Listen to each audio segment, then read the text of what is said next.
Hi, this is Andrea Schulman. As you may already know, I am a law of attraction educator and I make lots of videos and articles on how to apply the law of attraction effectively.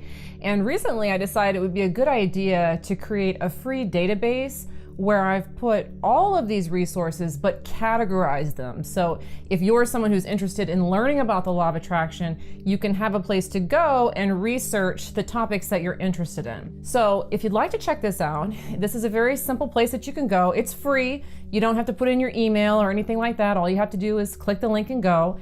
But it will take you to a page where you can research law of attraction topics by category, such as abundance, relationships, career, limiting beliefs, how to use your guidance, basic law of attraction strategies, and also a section on testing the law of attraction. Now, if you'd like to check this out, all you have to do is one of two things.